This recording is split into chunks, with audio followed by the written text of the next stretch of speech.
id Software presents Doom, the Dark Ages. A dark fantasy sci-fi shooter that delivers searing combat and explosive visuals in an epic cinematic story worthy of the Doom Slayer's legend. I love Doom, and I cannot wait to play this game. Yes! Dominate demon-infested battlefields with bone-crunching tools of mayhem. Take flight atop the fierce mecha dragon, or pummel enemies in a 30-story Atlan mech. Stand and fight starting May 15th on Xbox Series X and S, PlayStation 5, and PC. Available now. Rated M for mature. Now more than ever, Lowe's knows you don't just want a low price, you want the lowest price. And with our lowest price guarantee, you can count on us for competitive prices on all your home improvement projects. If you find a qualifying lower price somewhere else on the same item, we'll match it. Lowe's, we help, you save. Price match applies to same item, current price at qualifying retailers. Exclusions and terms apply. Learn how we'll match price at lowes.com/lowest price guarantee. There's no place to escape to. This is the last podcast. On the left. That's when the cannibalism started. What was that?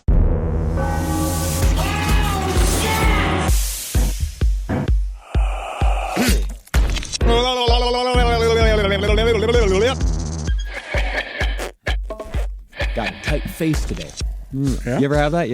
That's what you gotta do. Tight face. Yeah. Oh, we used to do in acting school. We used to do Tony face, big face, Tony face, big face. It stretches you out, right? Yeah, it gets you gaped. Yeah, ready to perform. That's what I need. From the neck up, from the bottom down, tight as hell. Yeah, you are. I'm right now. I'm holding my butthole together.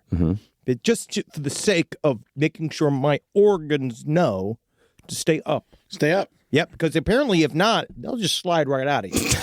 If you forget. Yeah. Even for a fucking second. And if it goes to sleep and you're feeling pins and needles, that's the only thing that can actually get in your butthole. Apparently. Apparently that's it, but that's not what's important now, Eddie. No? What's important? Tell him, Henry, that the country is not what it was. Did you just tell yourself to tell him? Where there's blood in the clover. You can just talk. You don't have to tell yourself to talk. That the country will never be the hope that it was. That the nation will never be healed. That the surrender's not forever. That's the Booth song from Assassins, and the problem is that he really hits the N-word really hard a couple of times towards the end. So I can't finish the song. But the song was written by a white man, Stephen Sondheim, who may as well have been something else. Yeah. But he's Stephen Sondheim, and he put a lot of N-words in there, but that was just because he's the Quentin Tarantino of musical theater. On the last podcast on the left, ladies and gentlemen, my name is Marcus Parks. I'm here with this Soderbergh apologist, Henry Zabrowski. It's not an apology. It's just he's accurate to the way Booth was. Booth wasn't a nice guy. He said the N-word a lot. I'm not saying nurse. I'm saying he said it quite a bit. And then Sondheim did put it through the songs. Yeah. I just wish I could sing more of the songs. Sure. Can you sing the Lee Harvey Oswald songs? Everybody's got the right to some sunshine. Not the sun, but maybe one if it's beeps. It's a great musical, dude. Oh, yeah. I'm sad I can't sing DMX. Oh, yeah. Yeah. No, again, replace the N-word with fella. You should try it with your assassins. Let me work on it. He'll work on it. We have Ed Larson with us as well, trying to get Henry to get his Soderbergh love out there. There you go. I want you to feel free, man. Do you like Sondheim? I don't care. Yeah. Oh, Sondheim. Yeah, Soderbergh. Sondheim. Steven Soderbergh. Traffic. Yes, yeah. Great director. Yeah. Steven Soderbergh. Sonderberg is some man you got cookies from. That sounds like a baker of some sort that you knew back in New York. Steve Sonderberg? Steve Sonderberg. That's me. I'll be the one fucking your wife. Yeah, how you doing? They call me Dr. Cookenstein online, but to you, I'm Dr. Steven Sonderberg. And we are here at part 2. The assassination of Abraham Lincoln. And this one really puts the ass an assassination twice. Now, in this episode, are you actually going to explain who this Lincoln fella is? Yeah, Or are we just going to keep... We just keep saying this Saying guy. Abraham Lincoln. like- Abraham Lincoln, like, who was he? Was he some kind of ex-gamer? I forgot you didn't go to college. I really didn't. I Hey. wrote for the paper. Yeah, he wrote for the newspaper, and he took writing classes at Tallahassee Community College. So, yes, it's like you didn't. Yeah, no, I Go refused anywhere. to learn math. And I was like, you know what? I'm just not going to graduate. Hey, I can't say much. I have a creative writing degree from Texas Technical University, so I did not make great choices either. Hey, most of those degrees were used to write manifestos about killing women. So just remember that, know that you're past that.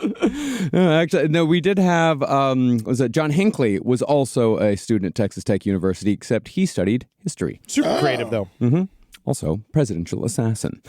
So when we last left John Wilkes Booth, Booth was in the early stages of winding down his acting career with the explicit purpose of devoting more time to a conspiracy to kidnap Abraham Lincoln so the Confederacy could ransom the president in exchange for Confederate POWs. Why did you do it, Johnny? Nobody agrees. You who had everything, why did you bring a nation to its knees?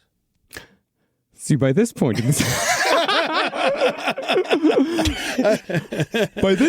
in the American Civil War, 1864, the Confederacy was on a near irreversible downward slide, and John Wilkes Booth had done absolutely nothing in service of defending his beloved institution of slavery, aside from talking a lot of shit. From what it seems like to me, Booth had more or less convinced himself that he was simply waiting in the wings for his moment to step into history, as if his part in the war was simply another stage role.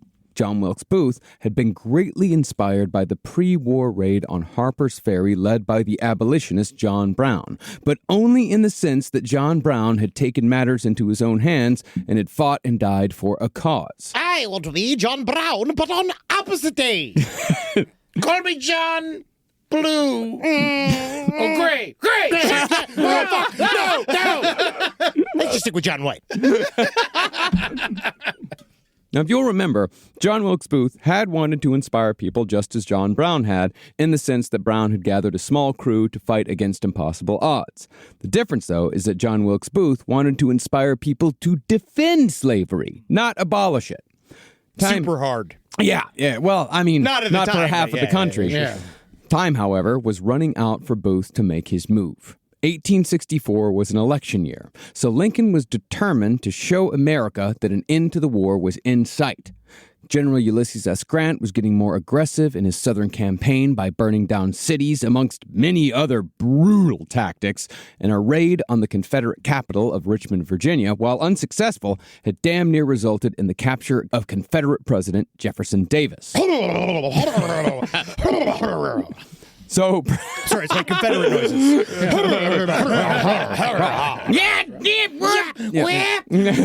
I don't know how to do a goddamn lick of work myself. Honestly, I just thought cotton came that way.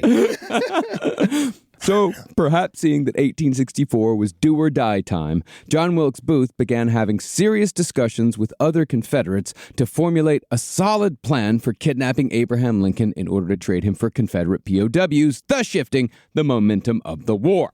Do you think it would have helped Abraham Lincoln if he played saxophone on a big public scale? Like Bill Clinton. Yeah.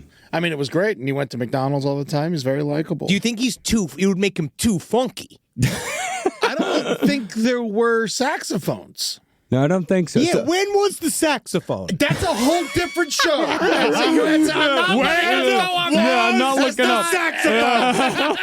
I just find it crazy to think about Confederacy, as in general. It's just they're so lazy that they want slaves, but they're so lazy to protect that laziness. They're willing to die in war. Oh yeah, man. Just work. I'll kill. Just work. I will literally kill for my Roomba. I will kill for my Roomba. I don't know how to clean the floor. Well, there's nothing romantic in work. You know, Yeah. there's no glory to be had in work and just being a fucking, and just being a guy who's out in a field somewhere. There is glory glory in going to fight and defend your homeland, or at least there's glory in the idea of it. What about that song? That's the sound of the man working on the chain. Gang. Pretty sure they're all prisoners. Yeah. It's also sung by black men, which the Confederates do not enjoy. Unbelievable. It is. Now, the plan to kidnap Lincoln first appeared in August of 1864. That's when Booth began discussing kidnapping plans with two childhood friends from Baltimore. These two men, unlike Booth, had actually fought in the Confederate Army. That meant that Booth had begun his plot against Lincoln, whatever it was going to be, a full 8 months before the assassination took place, and 3 months before Lincoln was elected to a second term. Then I can possibly kidnap Lincoln after the summer musical. Lincoln's second term, however, had not been a lock. Projections said that Lincoln would probably lose, but when the absentee ballots rolled in from the Union soldiers, Lincoln became the first president since Andrew Jackson to win a second term. Absentee ballots? I thought those were new. No, it's been in use for quite a long time. Lincoln needed to win. Lincoln had to win, I guess. Yes. Yes, you guessed correctly. Also, it was really hard for him because he wasn't really campaigning that much because he was like in the middle of a fucking war. Yeah, it was very difficult for him. Yeah. Yeah, he's so tall as well. Very difficult. Your facts are on point today, man. I can't even. Why did you do it, Johnny? Nobody agrees. He's actually 5'8", but the hat put him over. Yeah. Taller. He actually was mostly skull. And people don't want to talk about it, which is why he was so easy to kill. Let's continue. Confederate media, however, reported that because the soldiers had put Lincoln over, Lincoln had used his tyrannical powers to rig the results and re-elect himself. As such, a bevy of newspapers began floating the idea of assassination, just putting it out there, while others called outright for some brave soul to commit what they called tyrannicide. Now, murdering Abraham Lincoln was actually a fairly popular view during and even before the Civil War. But while today we're totally used to the idea that there's at least one guy trying to kill the president at all times, no matter who the president is, It's something you can set your watch to. the concept of presidential assassination was fairly new to America in the 19th century. See, before Lincoln, the only threat against a sitting president had occurred 25 years previously, again with Andrew Jackson, when a mentally ill house painter had tried shooting Jackson with a pair of pistols. What happened? Got him. He obviously didn't kill him. Tried. Yes. Apparently, the assassin had been on a long downward slide with his mental health, and on the day of the attempt, Honestly, I just want to say it's more like a maniacal pogo stick. I do believe the ups and downs are very similar to a pogo stick. on the day of the attempt, the house painter had been sitting in his paint shop with a book in his hand, laughing, when out of nowhere, he exclaimed, quote, I'll be damned if I don't do it. The painter then left the shop and easily found the president leaving a funeral, where he tried shooting Jackson in the back. But both pistols misfired due to damp weather. So President Jackson beat the guy half to death with his cane, and the would-be assassin was found not guilty by reason of insanity and committed to an asylum for life. Thanks, everybody. See you soon, and by soon, I mean never. I'm going to the loony bin, and that's where I belong. Enjoy yourselves, everyone. Have a pleasant fall. Sounds pretty sane to me. He tried to kill our most genocidal president. Yeah, he was the worst one. But by the time of Abraham Lincoln, the tenor of the country had changed considerably. Lincoln began receiving death threats at the Illinois State House before he was even elected president, along with a continual stream of packages containing garbage and poisoned food, as well as what I'm sure was a fair amount of feces. It's quite a large hail of asses. But he ordered the feces. And you're seeing the state of the country. Lincoln, however, kept his quote-unquote favorite death threats throughout the years in a special folder, although he never told anyone his specific reasons for saving these letters. In my opinion, I think Lincoln, he might have had like a sense of humor about the whole thing, but he also may have just been resigned to the fact that people were going to want to kill any president who threatened the institution of slavery. This would have been a stark reality for Lincoln because there had been incredible spurts of violence that occurred even in the lead up to the war as a result of the slavery debate. Chief among these spurts was Bleeding Kansas, which began a full 6 years before the outbreak of the war. During this time of turmoil, up to 200 people were killed in raids and battles fought specifically over the issue of slavery, because Kansas was trying to figure out whether it was going to enter the Union as a free state or a slave state. In fact, just before the raid on Harper's Ferry, John Brown had led a raiding party in Kansas with his sons where they seized 5 pro-slavery settlers from their homes and hacked the settlers to death with broadswords. Cool! It's like Baldur's Gate. Yeah, man. Talk dirty to me. That's fucking awesome, dude. The last person to die by a fucking broadsword is like, in these days, it's just some fat anime man. Like, that's fun. God, it a father and son activity. God, I wish I could have done that with my dad before he went. Nothing would have made him happier than chopping up a bunch of fucking strangers with fucking broadswords. So fun. In other words, things had been tense to say the very least for years. Once they start chopping people into salad, then it's like a fucking problem. It's not even guns anymore. You know what I mean? Like, we're just turning them into literally confetti. Yeah. How did they know the swords were ladies? Fuck you. Broadsword. Fuck you. Fuck your fucking ass. You're why the country's in the toilet. Thank People you. like you. I appreciate that. Oh, I'm sorry. I had an irrational reaction. Well, that's all to say that Lincoln knew how fired up people were on both sides of the debate at all times. Now, the threats against President Lincoln's life were not just limited to letters. The earliest near-successful attempt took place, coincidentally, in Maryland. Yeah, I Booth's imagine that home would be state. the lightest threats of death. Yeah. Or the letters. Yeah, Because the the letters letters are just saying I'm going to kill you. Oh, yeah. No, that's definitely the least of it. Yeah. Well, this first attempt came to be known as the Baltimore Plot. Can you actually say it properly? The Baltimore Plot. The Balmer Plot. Baltimore Plot. Balmer Plot, yeah. This plot, however, This plot was not something that occurred months or even years into Lincoln's first term. People were trying to kill Lincoln on his way to his inauguration in March of 1861. This was before the Confederacy was even formed. A secret paramilitary group called the National Volunteers, who had the stated goal of overthrowing the government by violent force, they intended to kill Lincoln in Baltimore when the president-elect's train stopped in the city on its way to Washington, D.C. The plan was to create a public disturbance and murder Lincoln in the fracas. But luckily, the infamous Pinkerton Detective Agency had infiltrated the National Volunteers. They uncovered the plot long before Lincoln arrived in Baltimore that day, so Lincoln ended up skipping the town altogether. The problem was that the Baltimore plot soon became public knowledge. The Baltimore papers were quick to call Lincoln the coward president because, they wrote, had there been a threat to, say, Andrew Jackson would have crushed the conspiracy by, quote, meeting it like a man. Yeah, by what? Hitting a bullet head first? Like, that's the idea. You fucking just coming at these fuckers? No, you would have met it with a man by putting a bunch of Native Americans between him and the bullets. Like Andrew Jackson would have done. Cripplingly hammered. Now, Lincoln was quite defensive when it came to these attacks on his courage, and it is speculated that the press's reaction to Lincoln skipping Baltimore was why he had a future aversion to bodyguards or a large security detail. See, the Secret Service was created, unfortunately, after Lincoln was killed.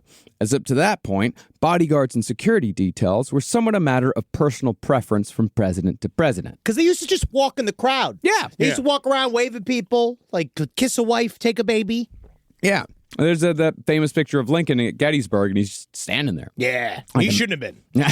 He shouldn't have been. He was in danger. Lincoln, for example, he was constantly opposed to the idea of having a personal bodyguard. And this was against the wishes of his friends, family, and cabinet members who constantly told him that he needed some sort of protection. Yeah.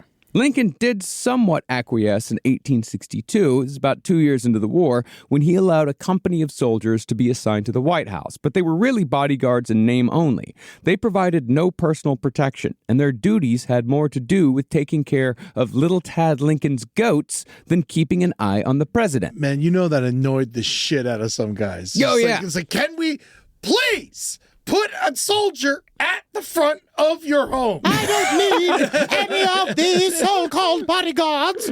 I just need my glam squad. I have Ricky Otto, who does my culinary. I've got Brian Kingsley, he's doing my interior design. I've got Randall, who does my clothes. And I've got old Chiba, who works on my manscaping. Oh, I will unite this country. Also, like, this might not be true, but I remember when I was learning about Lincoln for Historical Roast, they said that he would challenge people who heckled him at his speeches to wrestling matches in front of everybody. If someone started heckling him, he'd just be like, come down here and fight me. Come and on, then I dare you. beat the shit out of him in front of everyone and continue his speech. Yeah. Oh, you want us to take a shot at old stinking Lincoln? I'll get you in what I call the Greek pretzel. You want to see what that's like? And I'll show you where the mustard comes from. It comes from old Lincoln's back pocket, if you know what I'm saying. All right, so come get a sample of it yourself. You want to think you're going to handle the heat of the fucking python-like arms of Abraham Lincoln. Rise from your grave. This podcast is brought to you by Squarespace. Squarespace gives you everything you need to offer services and get paid, all in one place. Seems amazing, right? It's because it is. From consultations to events and experiences, showcase your offerings with a customizable website designed to attract clients and grow your business, which is good because, let's just say I need it. You know, as you may or may not know, I lost horsepicks.com in a very, very public and embarrassing auction to a young man by the name of Charlie Bucket, who has decided to take my horse picks and drive it towards the right. Some of the incendiary horse picks that I've seen, including Steve Bannon on a Clydesdale. One of the worst I saw was Ivanka Trump inside of a mare. And I know that this is not the direction that I saw horsepicks.com. And that little boy, I didn't know that he'd become a full-fledged Nazi and grow his hair into broccoli shapes and do all sorts of things I don't understand, which is why I've started emupaintings.com. Thank you, Squarespace, because emupaintings.com it's an exceptional way for me to get you paintings of emus in various positions that emus would normally be. And in a way, I find it both amusing and inspiring to see what emus can do using the painter's brush and imagination. And if it wasn't for Squarespace, I would be absolutely effed to the gills. That's the term for being absolutely S out of luck. So Squarespace, thank you for streamlining your workflow with built-in tools, because I would not have been able to get this website up fast enough due to the legal fees I've received and the personal heartache and my own health deteriorating. I just want to say thank you, Squarespace, for all your help. And emupaintings.com is going to be just as good and just as funny and relevant. I promise. Head to squarespace.com/left for a free trial. When you're ready to launch, use offer code LEFT to save 10% off your first purchase of a website or domain. This is an advertisement from BetterHelp. Men today face immense pressure to keep it all together. Bottling things up can lead to depression or unhealthy habits, or building an entirely semi-ironic bulldozer that's been converted into an indestructible machine that you use to keep a small town in terror. It's okay to struggle. Real strength comes from opening up about what you're carrying so you can be at your best for yourself and everyone in your life. This is true. All right? You got to get in there. You got to get into your brain. You have to observe your brain yourself, because if not, eventually they're going to be doing it with a lobotomist knife. Okay? It's what your family's going to make you do. So you're going to want to get into therapy. Plus, switch therapists at any time. BetterHelp's great. As the largest online therapy provider in the world, BetterHelp can provide access to mental health professionals with a diverse variety of expertise. Talk it out with BetterHelp. Our listeners get 10% off their first month at BetterHelp.com/lastpod. That's BetterHelp.com/lastpod. You're traveling. It's summer. Let's face it. You're going to do something. Maybe you're a teacher. You got a bunch of free time. You're still getting paid. What are you going to do? You're going to go somewhere weird that you've never been before. And leaving the country, it's already stressful. It's good to just know a little bit more about where you're going, whether it's Mexico or France. It's good to know a little bit more about how to communicate with the people where you're going. And plus, you got to know what you're ordering off the menu. What are we even talking about here? At least for the waiters and waitresses across the world, learn a couple things. Start speaking a new language with confidence thanks to Babbel's conversation-based technique that quickly teaches you useful words and phrases about the things you actually talk about in the real world. Languages available on Babbel are English, German, Spanish, Italian, French, Brazilian, Portuguese, Turkish, Polish, Indonesian, Dutch, Norwegian, Danish, Swedish, and Russian. So go to one of those places and talk to the people.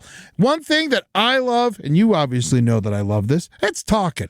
And I want to talk to everyone no matter where I am. And so traveling the world is amazing. You learn so much about everyone, everywhere, especially if you can actually talk to them. So let Babbel help you out with that. Learn another language.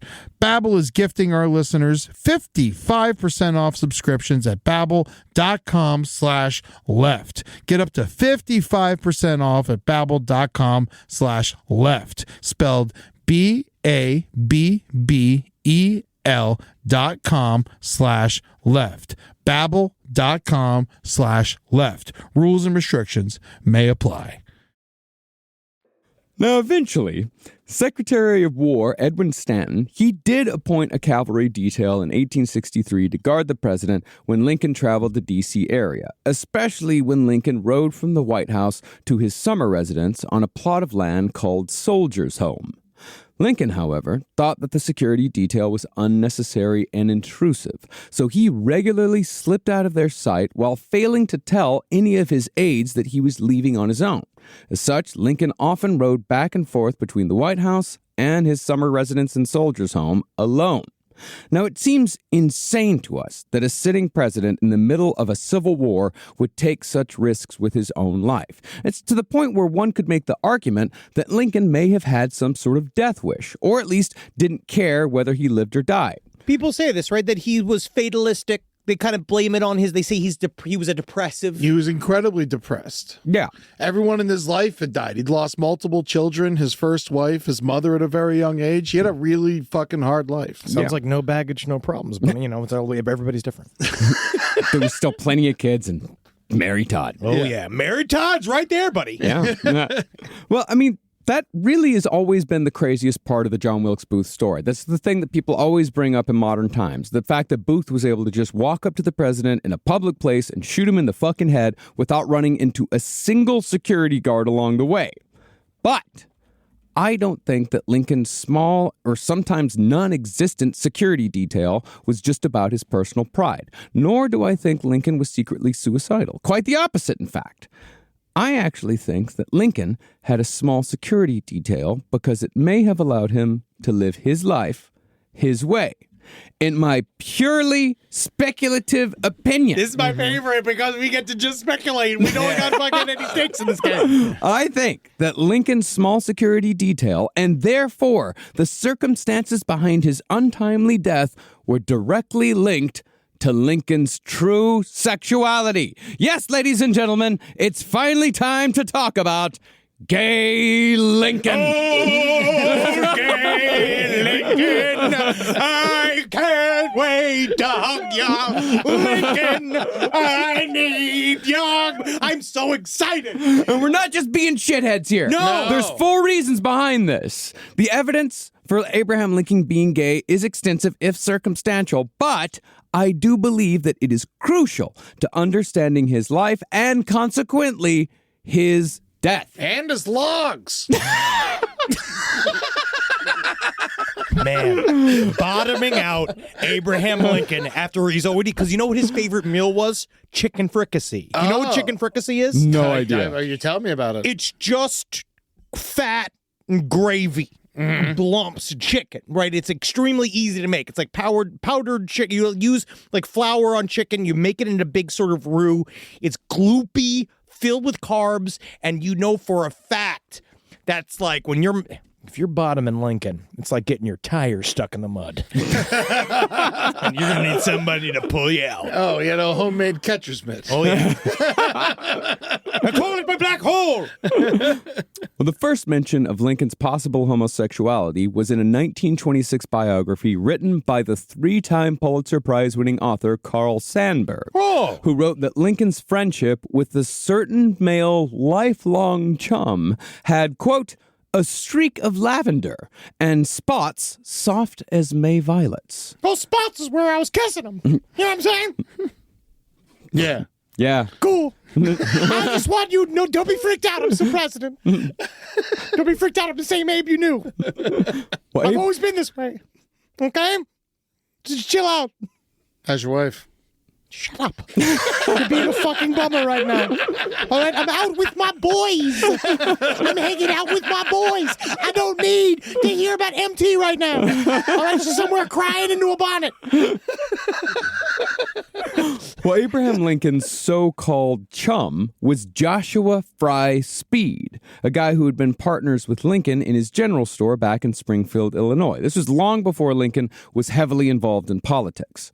Apparently, before Abraham Lincoln married Mary Todd, he and Speed lived together for a period of 4 years, a period in which these two men continuously shared a bed. He had such a nice, peaceful life, him and his partner in their little store, and they could have made little... You know what it's like? It's like Schitt's Creek. It's just like Schitt's It's Creek. the apothecary, And yeah. that's also what he called his asshole.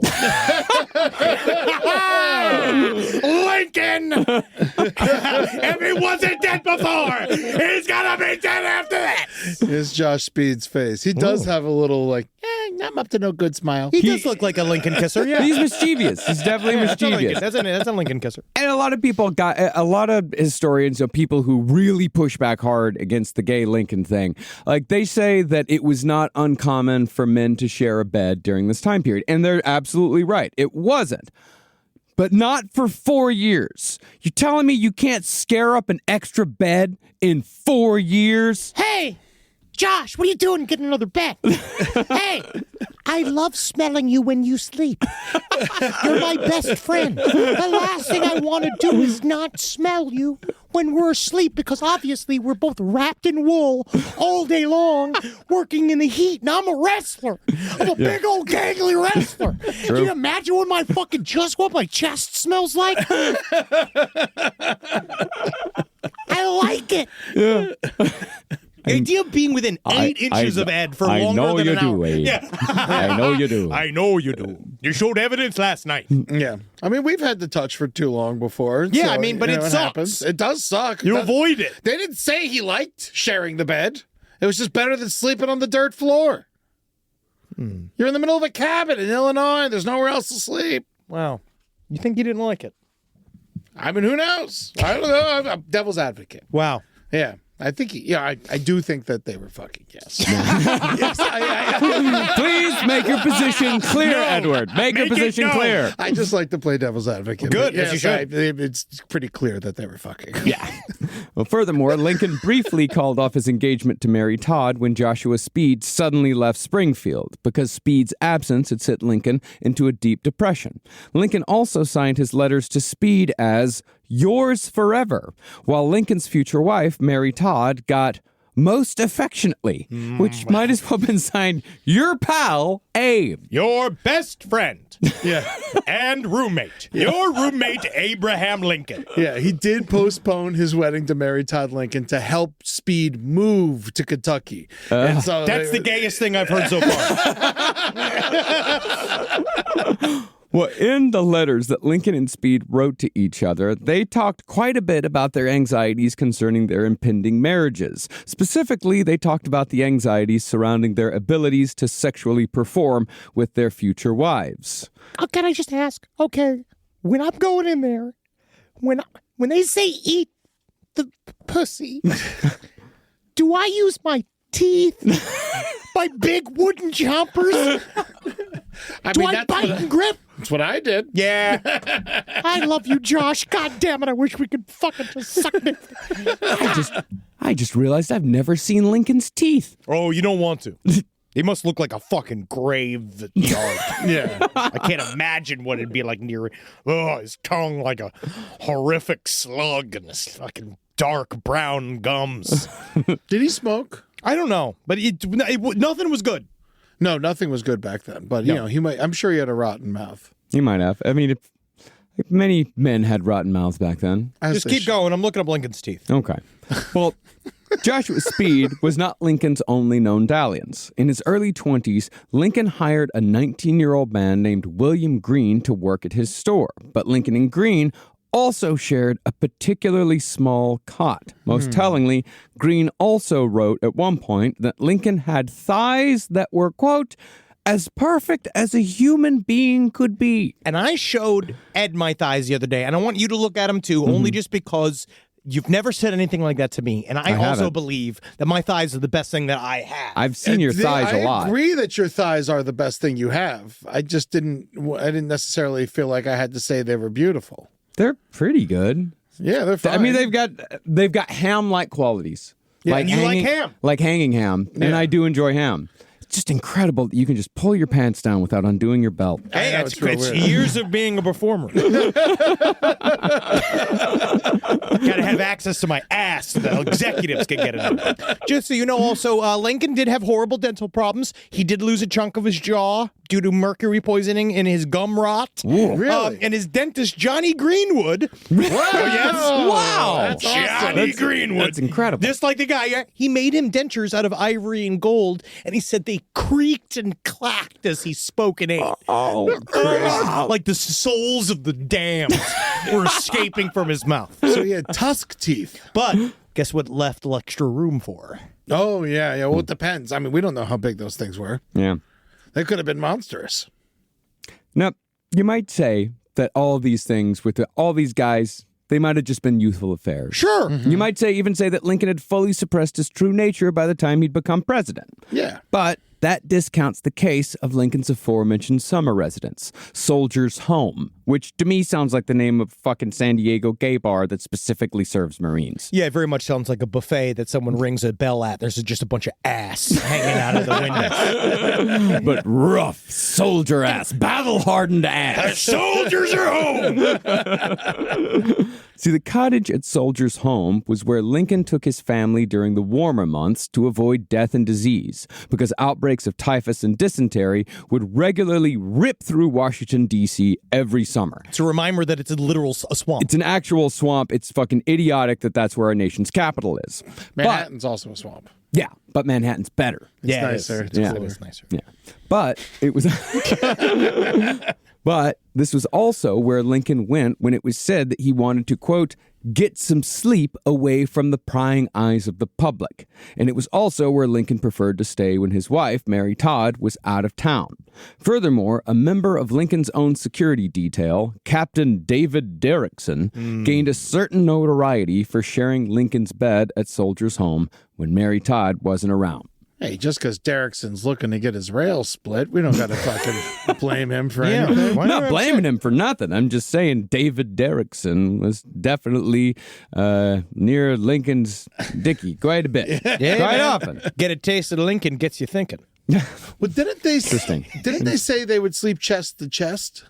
No, I made that up. With you made that up? I made it up saying that they slept chest to chest, so that's why they were called breast friends. Oh, yes. okay. No, I made that up. No. Oh, okay. All right. Yeah, Because that would have been, I guess that would have been the way to say that they weren't fucking. I think that's the most romantic way to sleep. Yeah, chest to chest. Yeah, facing the other person. Dead into the eyes of another person. Feeling the breath of another man on your face is I face away from my wife, who I love. Yeah. I face away from her. No, yeah, so do I. I don't want to smell anyone's breath. No. Yeah. But especially David Derrickson. I bet Derrickson was sweet as hell. Civil War dick breath is not what you want to experience. It's not the American Candle I want to purchase. I think Captain Yankee Candle, please. You're right. And I heard Captain David Derrickson's nickname was Christmas Cookies. And he was delightful to smell. I bet. It's like a holiday every time I remove his brooch. Now, this all might seem like salacious gossip, but the point of covering Fuck you, it is, and we like it. No. The point of covering all this is that I think it shows a man who spent his entire existence trying to live two lives. I believe that Abraham Lincoln wanted to live life in a way that would allow him to be who he truly was, at least some of the time. Because in 1865, the only way a man was going to be able to be gay in any way, especially if he was the fucking president of the United States, was to live a fair section of his life in secrecy. If that was Lincoln's goal, then a large security detail, which would make sense for anyone in his position, would have not just increased the exposure of Lincoln's private life. It would have also made it nearly impossible for him to sneak off by himself to get the sort of privacy that he would need to live at least a sliver of his life as he wanted to live it. And it's also like a lot of like homosexual acts at the time were considered to be illegal. Like they were depending on what Not state you were in. considered to be, they were illegal. Yeah, so he you had, would be thrown in prison. He had to, but he also was a man that really like, we always talk about how like there are modern guys born in every fucking generation. They just don't like, how the fuck am I here? Yeah. Abraham Lincoln kind of was like that, where he definitely knew that he was a man of the moment. And he also knew that like he tried like a real man wanting to live life on his terms. Yeah. And so I could see him creating a very extravagant system in order to hide this lifestyle just so that he can be himself sometimes. Yeah. But the problem here is that the precedent of a nearly non-existent security detail had long been set by the time John Wilkes Booth showed up at Ford's Theater with a pistol. And while low security may have given Lincoln some happiness, if that was indeed the motivation, it also directly resulted in his untimely death. And that's how his gayness leads to him getting shot. That's crazy. That's technically theory. Well, I would say it would more like society's non-acceptance I'm not of going his to blame gayness. Lincoln. I'm not going to blame Lincoln. You're right. Lincoln's not at fault. Yeah, no. Except for all the stuff that he did that made people angry. But then again, he did correct stuff because he was president. Yeah, it was all good stuff. Yes. Yeah. Now, tellingly, John Wilkes Booth's original plan to kidnap Lincoln was in fact to intercept the president while he was traveling from the White House to Soldiers' Home. And the Confederacy had even considered pulling it off themselves as far back as 1862, although I don't know exactly why they never pulled the trigger on the plan. They were in full what's called black flag warfare, so everybody was on the table. Everything was on the table during the Civil War. Yeah, I wonder why. Maybe they just felt like they didn't want to get that heat back on them. Could be, yeah. Or it might also have been like, well, that's not chivalrous. That's not, whatever. Yeah, they still were in that realm of warfare. They would literally line up and wait to get shot. Yeah. It's fucking crazy. Yeah, it was stupid. John Wilkes Booth, however, he at the very least recognized that, like John Brown, he needed a crew. So, looking for more direction, Booth made his way to the Confederacy's home base in the North in October of 1864, just before Lincoln's second election victory. This sanctuary was located way up in Canada. Yeah, you guys are fucking a part of our bullshit too. Yeah. Yeah, you fucking pieces of shit. Act like you're better than us. You ain't. You know what? The shitty thing is that they can technically say that they weren't a part of it because all this happened before Canada was actually a country. What was it? Province. Oh. Colony. All right, Canada, you're absolved. Yeah. Yeah, it was basically just somewhere where they can go hide. Yeah, it's cold though. Personally, I was actually, it's very cold. But personally, I was actually shocked to discover that the Confederates had built their own little nest in none other than Montreal. SideStoriesLPOTL@gmail.com. If you're in the Montreal area, know anything about this, I would love to find out what you guys. The idea that it was it really was a spy haven for the Confederacy. Oh, Montreal was home to so many Confederate agents that it was called Little Richmond, after the Confederate capital. According to an article in the Montreal Gazette, Montreal during the Civil War was like the Casablanca of its time, as it acted as a hub for spies, plotters, and Confederate soldiers on the run. Meanwhile, like, Montreal's the sexiest city in the world, and you can just imagine these horrific hicks from fucking Arkansas just up there being like, "What's it? What they doing them thin-ass bagels? What they doing them? What is this? Isn't that sharp? I don't like bagels. I don't like bagels. I like bread. I like flat-ass bread." Where did the French stand on our Civil War? No one really came to the south side. I believe the French were on our side. Yeah. Like, I believe the French supported the Union. I know there were lots of French in the South because of Louisiana and all that shit. Yeah. And so maybe that's why Montreal was like a way to be a Confederate hotspot. That's very interesting. And also the piracy that was around. Like, I imagine it all kind of works together. Louisiana, if I remember correctly, though, was kind of like in an odd spot when it came to the Civil War, because I know they had started Reconstruction in Louisiana before the Civil War was even over. Really? So, Louisiana, I think, was like kind of a strange place. Amen to that. Love that place, though. Well, interestingly, especially considering Canada's oft-touted status as a safe haven for escaped slaves, Montreal fully welcomed the Confederates. Using a vast network of agents, the Confederacy used Montreal as a sanctuary where they could hide out after committing bank robberies in the border states, or they'd use it as a base to attempt just these fucking insane plans. Like, they planned to blow up the White House using landmines. They planned to burn down New York City. They came very close. They burned down P.T. Barnum's museum, like the dime museum. Like, the New York plot is insane. They waged biological warfare, or attempted to wage biological warfare, using clothing that they believed was infected with yellow fever. Why didn't they just want to kill Lincoln? I honestly, it's so weird to me that they would do all of this, but they wouldn't kill the president. Yeah, it is strange to me as well. I mean, Didn't the Canadians burn down the White House at one point? yeah, that was during the that was That was like 1812 or something. whole different It thing. was a mistake. Some guy sneezed. It was a whole thing. There was a horse there. It's a whole There's no reason to get into all that. I mean, the plot to use yellow fever to wage biological warfare, I mean, that's not how yellow fever works. We know now that it's spread by mosquitoes, but the Confederacy still engaged in a plot to kill large numbers of Northern civilians and Union troops by using infected clothing sold at auction. And the whole plan was originated by agents in Montreal.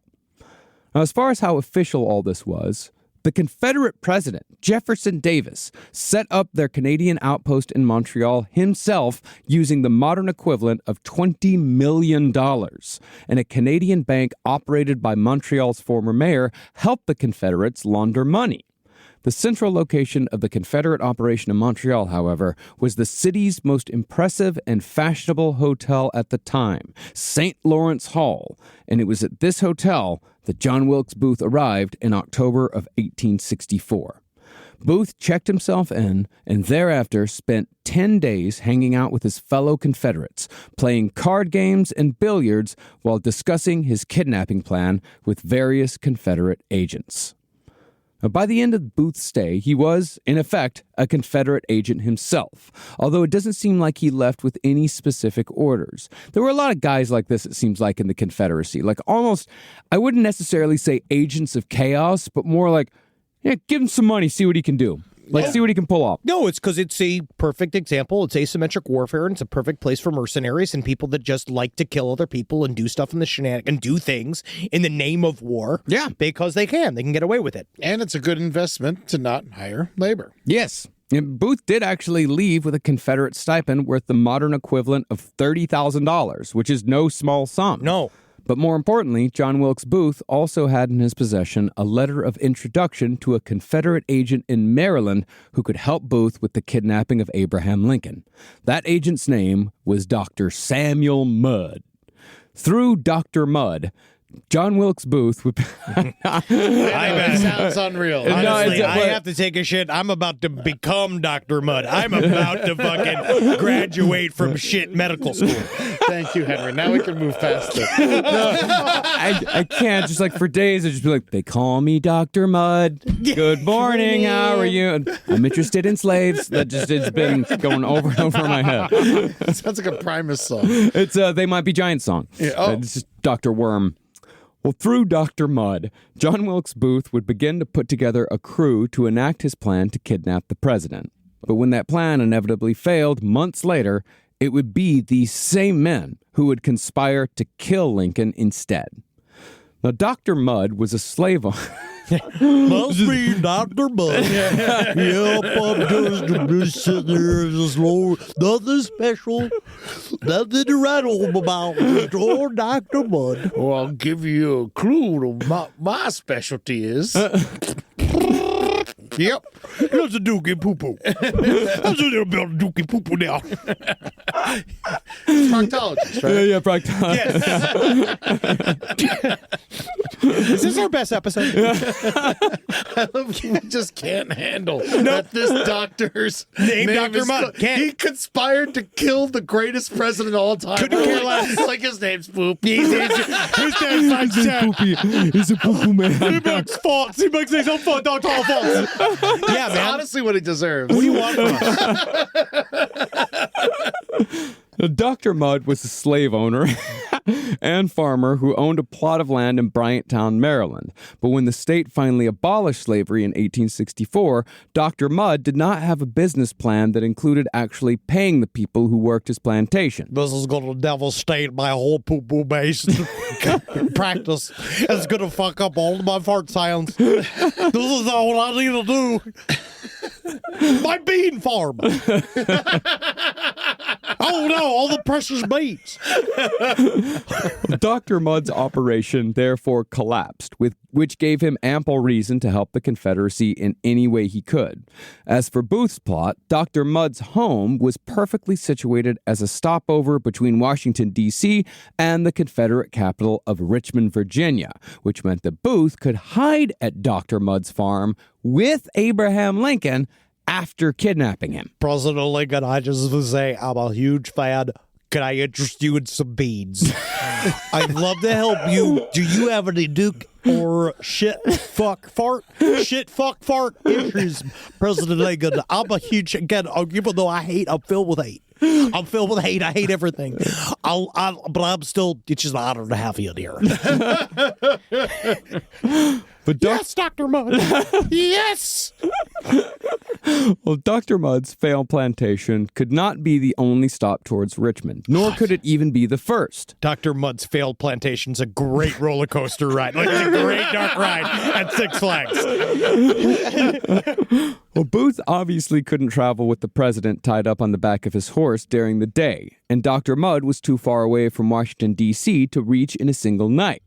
Booth would need a place to flee immediately after kidnapping Lincoln, so Dr. Mudd introduced Booth to a man named John Surratt.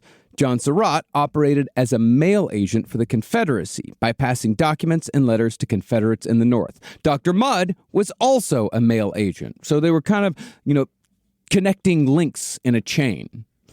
John Surratt's family also owned a tavern in Surrattsville, Maryland.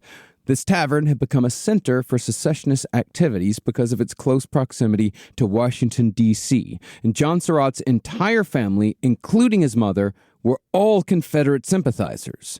Therefore, their tavern had become a well-known safe house for Confederate agents.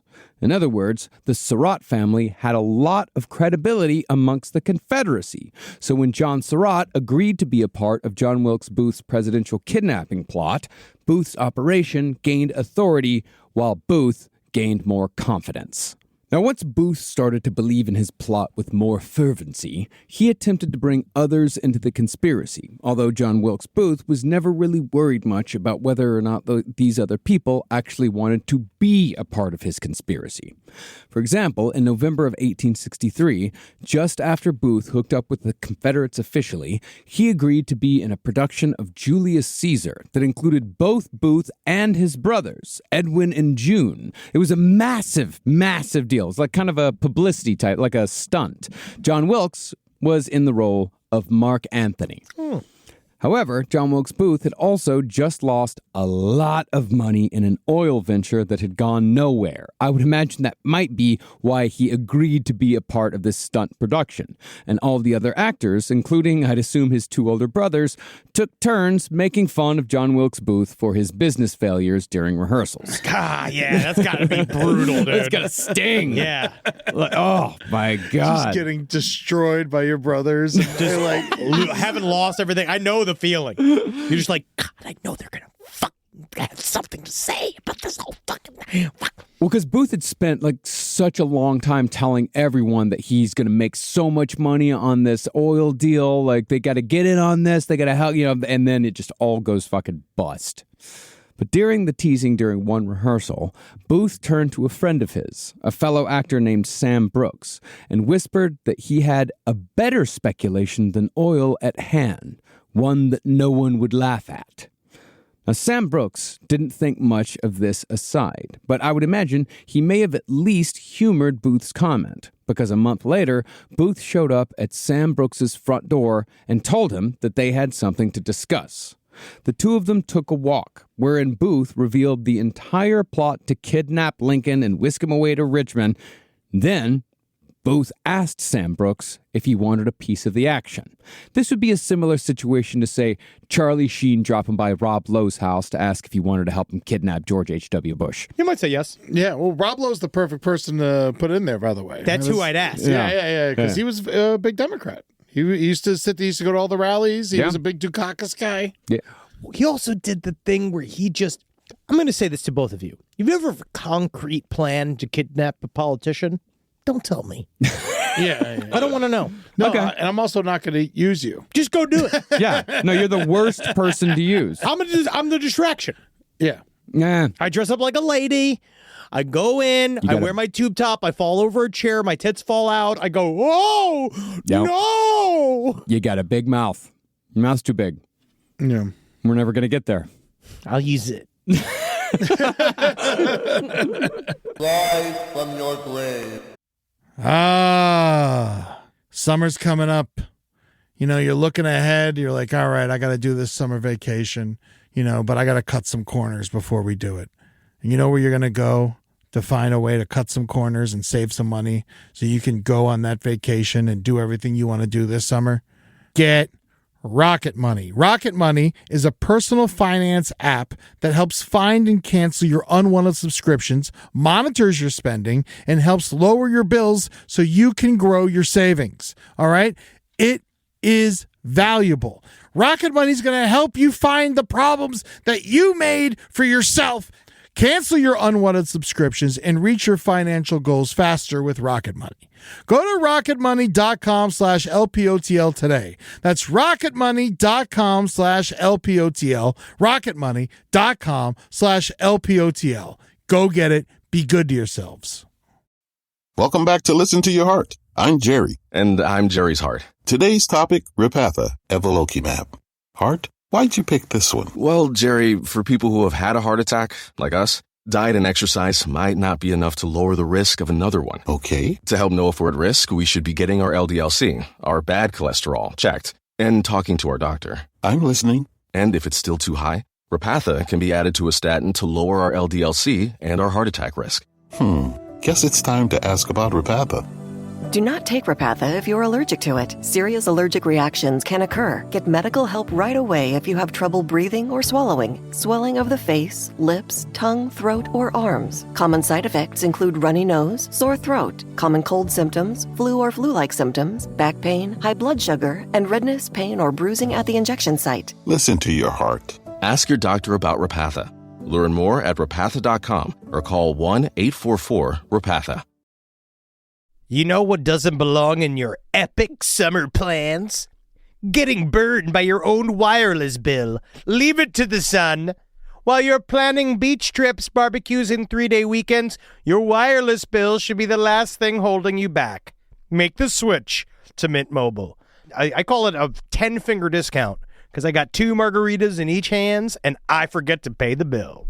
With plans starting at $15 a month, Mint Mobile gives you premium wireless service on the nation's largest 5G network. That is 5. The plans come with high-speed data and unlimited talk and text. So while your friends are sweating over data coverages and surprise charges, you'll be chilling, literally and financially. I hope you're not too chill, because that's the temperature of a corpse. We love Mint Mobile here. Anybody who has Mint Mobile, it's like you're a cousin of mine. Don't you ask me for money. Don't you even think of asking me for money. Just that I know that we all like Mint Mobile, and that's enough of a relationship. We don't need more than that, okay? This year, skip breaking the sweat and breaking the bank. Get your summer savings and shop premium wireless plans at mintmobile.com/LPOTL. That's mintmobile.com/LPOTL. Upfront payment of $45 for 3-month 5-gigabyte plan required, equivalent to $15 per month. New customer offer for first 3 months only. Then full price plan options available. Taxes and fees extra. See Mint Mobile for details. Now, Brooks was, of course, horrified and shocked when Booth laid out his plan, and he refused Booth outright. Booth, of course, got angry and indignant and told Brooks that he would ruin him and send Confederate agents to get him if he didn't join the plot. But Brooks at least had the good sense to stand his ground, so Booth left and told Brooks on his way out that he'd kill him if he told anyone. Booth continued to send Brooks threatening and desperate letters for months afterwards, but Brooks still had to continue performing beside Booth and his brothers in Julius Caesar, and was unable to tell anyone about Booth's insane plot because he truly believed Booth would have him killed if he did. Now that's acting. Exactly. And then every single time he gets a note, like, you know, you can see the director being like, you know, John, I was thinking maybe we could try it. And he was going like, no, don't. Don't push him. I think you're doing great, Johnny. Johnny, I think you're doing great. Now, I'm sure some of you are thinking at this point that there are quite a few people involved in this plot, too many to keep it a secret. But this was all a part of Booth's plan. Booth wrote and spoke to a great many people about his plot to kidnap Lincoln outside of the actor Sam Brooks. But Booth was actually quite clever in the way he did it. So the Union was not shy in any way about imprisoning people suspected of being Confederate spies indefinitely. That's what the whole suspension of habeas corpus was about. So Booth would approach people about joining his conspiracy in a way that would entrap these people if Booth was caught or if they tried ratting him out. Booth would write letters to people suggesting that he needed help with a, quote, mysterious speculation, hinting that he was talking about an investment. But when an interested party would write back, it created a paper trail implicating the person in the mysterious speculation, which was, of course, the kidnapping plot. With the letters in hand, Booth could blackmail possible co-conspirators, telling them that they would all hang together if they betrayed him, and that he had facts in his possession that would ruin them for life. Basically, John Wilkes Booth was engaged in a 19th century version of an email phishing scheme, combined with that whole "I've seen your porn and I'm going to tell everyone about it" scam that Henry's mother almost fell victim to a few years ago. Henry Thomas, how do they have nudes of me? I don't know how they did it. I went and I looked everywhere and I was like, oh, is there cameras in the soap? Is there cameras inside of me? I got one of those emails once where it's like, I have video of you, I hacked in, I have video of you masturbating, and I'll share it with everyone. And I'm like, if this is real, like, nobody wants to see this. Yeah, they're all going to be so disgusted. I don't think it's going to do well, buddy. No. I think everyone's just going to make a face. Yeah, they're gonna go, All right. Now, after Booth failed to bring his fellow actor into the mix, he moved on to another recruit who was motivated not by ideology, belief, or fame, but pure financial gain. This recruit was a German immigrant named George Atzerodt.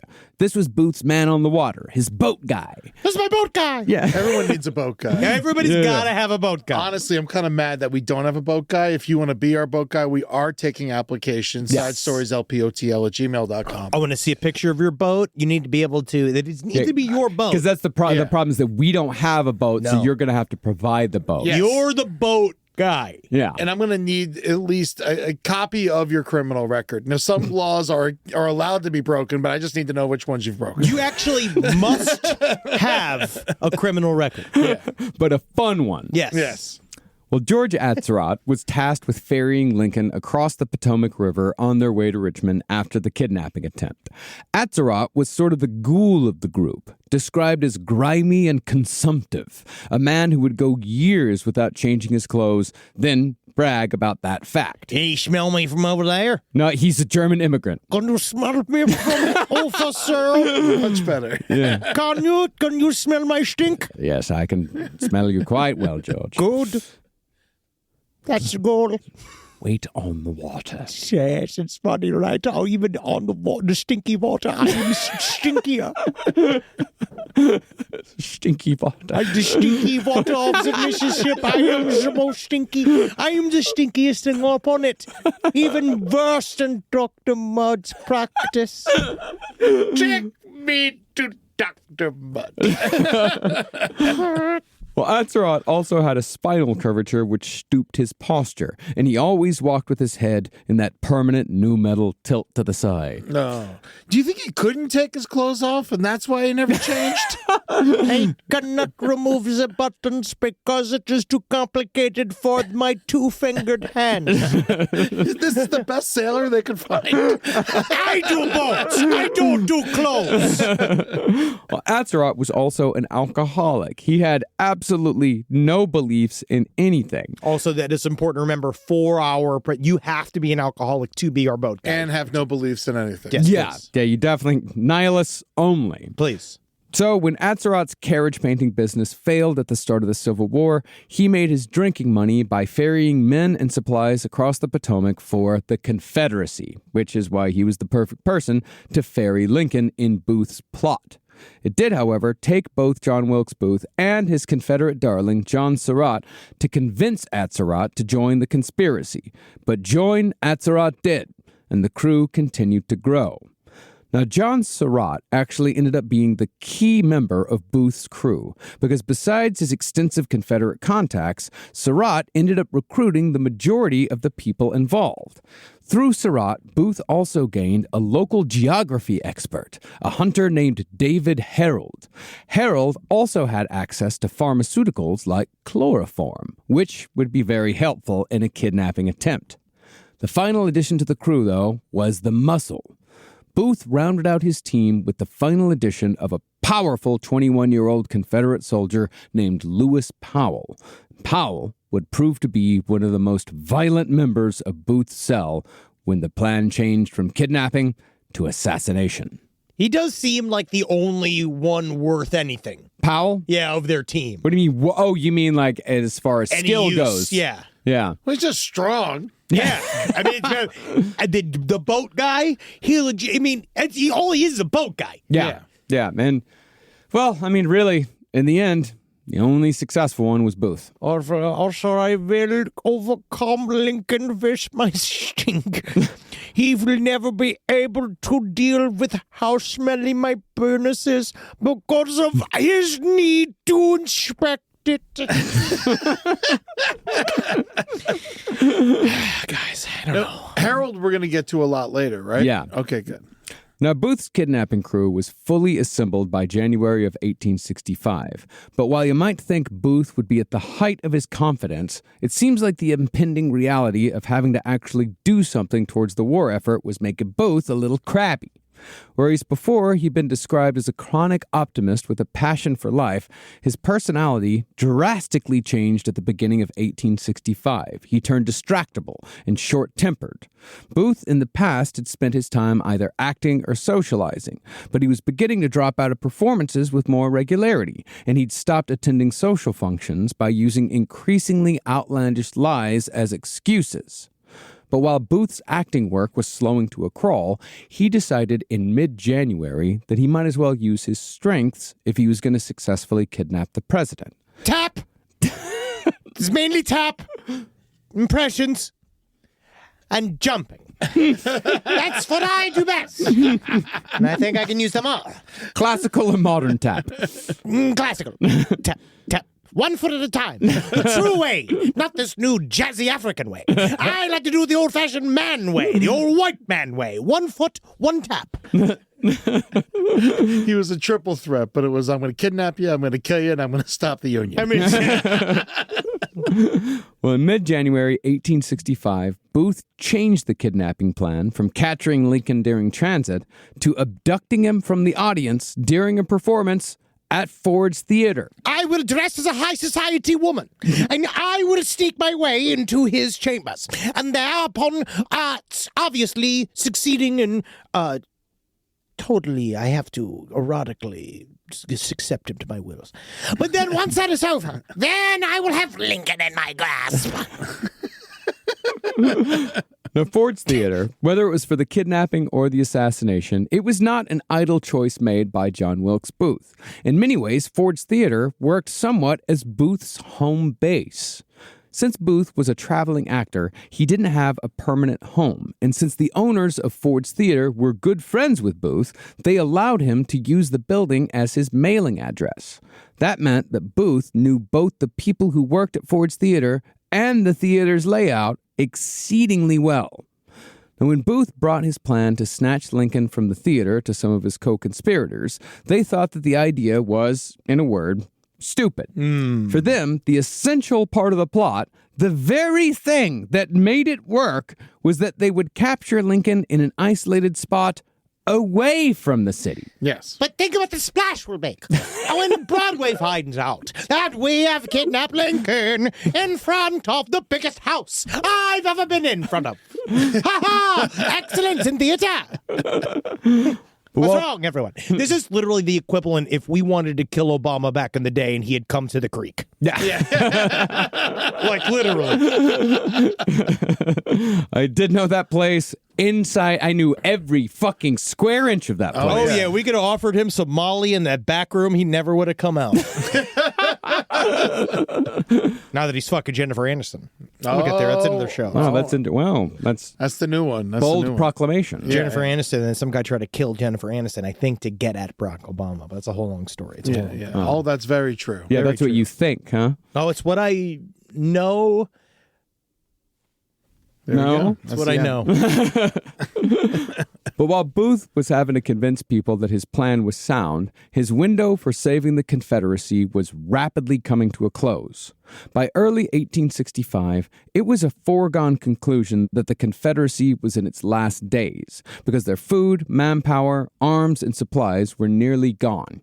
In fact, the Confederacy was desperately trying to negotiate an end to the war, although even after losing hundreds of thousands of men to combat and disease, even though their cities were on fire, they were still stubbornly holding out for a compromise that let them keep their slaves. Well, after they lost all their arms, they're going to need the slaves. That's the problem.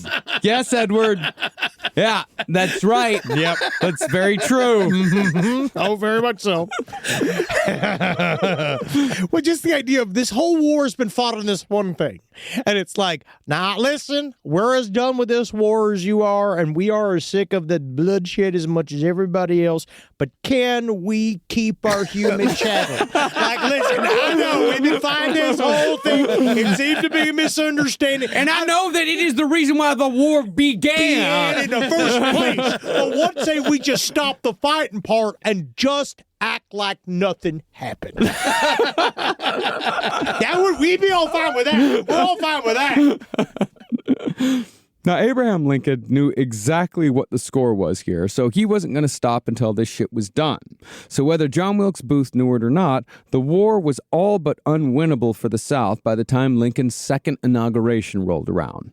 Lincoln's second inauguration, however, gives us occasion to talk about one of the other incredible coincidences when it comes to his assassination. And this coincidence may also be one of the assassination's secret motivations. Now, this is even more salacious than the gay stuff. Yeah, no, this is super salacious, but it is also extremely interesting, and it might be a bit of a motivation. See, John Wilkes Booth actually attended Lincoln's second inauguration, but he was only able to do so using a ticket provided by his secret fiancée, Lucy Hale, who is one of the more unfortunate innocent bystanders in this tale. Lucy Hale was basically an attractive society girl who'd caught the eye of John Wilkes Booth. But ironically, Lucy Hale was also the daughter of an outspoken abolitionist senator from New Hampshire. The only thing I want to free, good sir, is your daughter's pussy from her underwear. I'm sorry. You cracked yourself up with that one, I saw. I really did.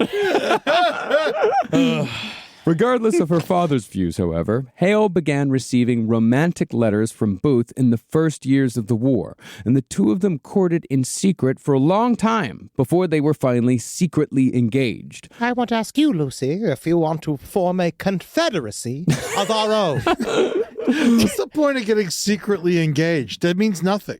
Well, I think getting secretly engaged back then means that you tell each other, but you don't tell your parents. It's not real. Yeah. That's what it is. He's lying to the woman. Yeah. Well, surprisingly, Booth never talked with Lucy Hale about his extremist political beliefs in all the time they were together. Although I would imagine Booth was smart enough to not talk about how awesome he thought slavery was to the daughter of a fierce pro-abolitionist. Tell me, Johnny, I know we're about to go to sleep, but what do you think about slavery? What are you thinking right now? Penny for your thoughts. I think it's horrible. Fuck. Yeah? Because if not, you won't see none of these. You won't get none of this either. Lucy, and you're going to get none of this. I despise slavery with all the fire of God's reign. Get to chomping. I learned how to teach a man to eat pussy from Abraham Lincoln. But the incredible coincidence here is that long before John Wilkes Booth had courted Lucy Hale, Lucy had previously been courted by Robert Todd Lincoln. What the living fuck? Abraham Lincoln's eldest son. Does her vagina have no loyalty? Does her vagina not think about the goddamn country? Well, Robert Todd and Lucy Hale had remained friendly, and tellingly, John Wilkes Booth had become enraged one night when he saw his secret girlfriend dancing with the president's son. That's my secret girlfriend. That's mine. Dude, I love that fucking Lincoln's son was clipping her, dude. That's fucking awesome, man. Yeah, because he was like a cool guy, Lincoln's son. Yeah, Nice guy. Robert Lincoln. Yeah, Robert Lincoln. Yeah, Bob Lincoln. Old Bob Lincoln. Mm-hmm. He was the one who wanted to fight in the war, but they were like, "Nah, you're gonna stand next to this general." Yeah, wasn't he? Yeah, he was played by Joseph Gordon-Levitt. Joseph Gordon-Levitt. Yeah, in the very movie. attractive. Who loves to fuck people's girlfriends? Loves to fuck people's girlfriends. He was fine. Robert Todd Lincoln definitely looked like him. That's for fucking certain. Man, do you think this had anything to do with him wanting to kill Lincoln? Maybe. I don't know. It didn't help. It definitely didn't help. Yeah, it definitely didn't help. But perhaps an even larger coincidence was what Lucy was doing the day Abraham Lincoln was assassinated. See, Lincoln had just appointed Lucy's father as ambassador to Spain, and since Lucy planned to join him, she was brushing up on her Spanish. Lucy's Spanish study buddy, who she was studying with on the day that Lincoln was killed, was none other than Robert Todd Lincoln. Oh, the most Spanish of the president's sons. This is called an enchilada, Lucy. And this here is called a burrito supremo. And this here is the ancient Mexican art of frijole con fritos. Your Spanish definitely is stuck to only food. And over here is another incredible Spanish area thing called an empanada. There's another thing over here. Just come here and kiss me. Yeah, let's fuck. Now, Lucy Hale became somewhat infamous because John Wilkes Booth had her picture in his pocket when he killed Lincoln. But Booth also had pictures of 4 other women. It's covering my bases. Booth was a ladies' man, as we said last episode, and such was women's attraction that a jealous ex-girlfriend, who also happened to be a fellow actor, she once tried stabbing John Wilkes Booth to death. But that's all to say that Booth had many sides that he showed to many different people. So I do agree with most historians when they say that Lucy Hale was just as shocked as anyone else when her secret fiancé murdered the president. Probably would have been a good idea to keep that secret a secret at that point. The problem was that they found her picture and she was popular. So they went to her and be like, so why does John Wilkes Booth have a picture of you? Because they used to give pictures as like a gift from person. Like she would have given him, she would have needed to have given him that picture. And she was also, by the time of, around the time of the assassination, they had started to be seen in public together. Like, I think, he had even had dinner with Lucy Hale's, mother. There was rumors that he had dinner with Lucy Hale's mother, and Lucy Hale herself on the night that he killed Lincoln. Wow. He was like, I gotta get going. I got something to do. But I don't think that he knew that she was studying with Robert Todd Lincoln that day. I think it was just a complete and total, and he had already planned to kill Lincoln that night anyway. Yeah. It's just absolute coincidence that, John Wilkes Booth's secret girlfriend was hanging out with the son of the man he was killing. Well, I'll tell you what's definitely finito. Your tutoring sessions with that son of a bitch's son. Oh, they are estapioed. Oh, they are overto. Now, even though the Civil War was obviously a lost cause for the South by this point, Booth doubled down on the kidnapping plot. To confuse everyone about his continued plotting, Booth constantly lied to friends, family, and even his co-conspirators about where he was, what he was doing, and who he was doing it with. Booth was also draining his finances at a rapid rate because he was paying for all of his co-conspirators' room and board in addition to buying them all fine suits to make them look respectable. To throw everyone off their trail, the co-conspirators all stayed in Washington, D.C. using fake names, just waiting for Booth to give them the go-ahead. Hello, my name is Robert Spaghetti. My name is Mr. Stinkle. That's my state. I am Mr. Ronald Spaghetti. Ronald Spaghetti. Yes. It says Ronald. Are you guys related? Ronald Spaghetti and Bob Spaghetti? No, it's a total coincidence.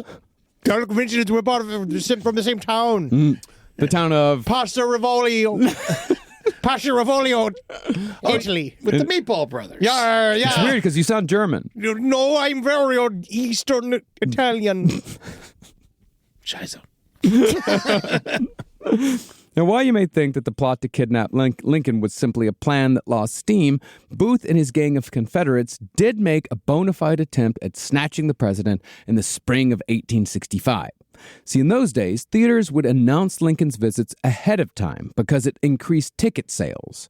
So when Booth got word that Lincoln had tickets to an upcoming performance at Ford's Theater, he finally set his kidnapping plan into motion.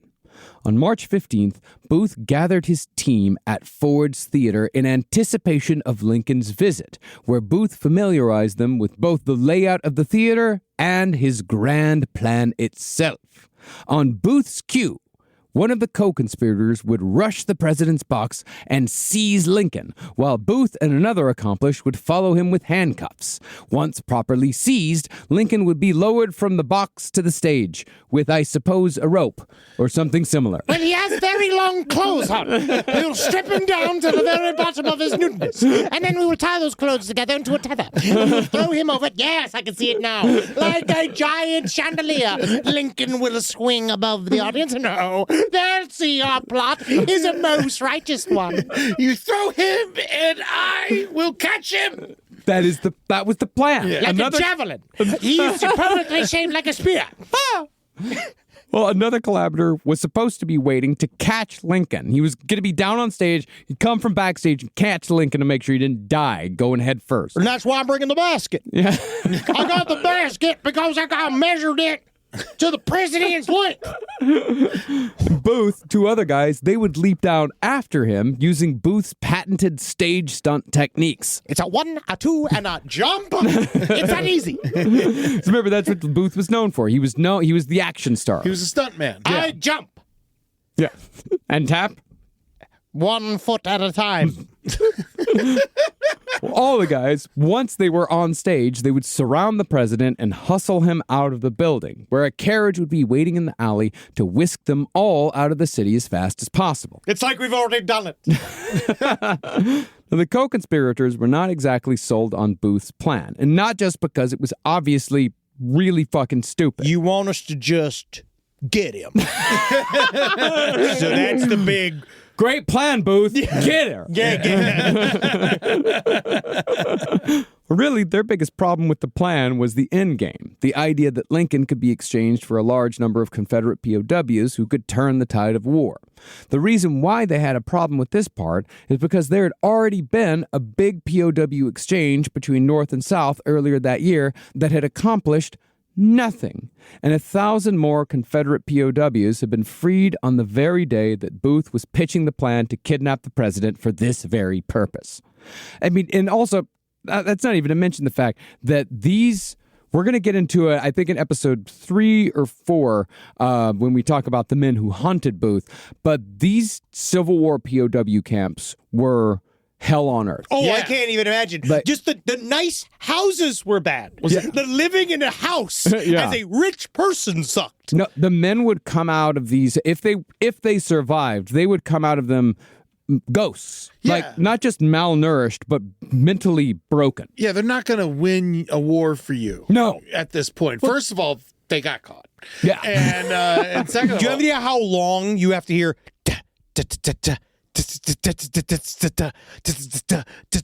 Drives you crazy. Yeah. Mm-hmm. Wasn't it Andersonville? Wasn't that where they kept everybody? I don't know. Oh, okay. Well, I think it is, and I'm usually wrong.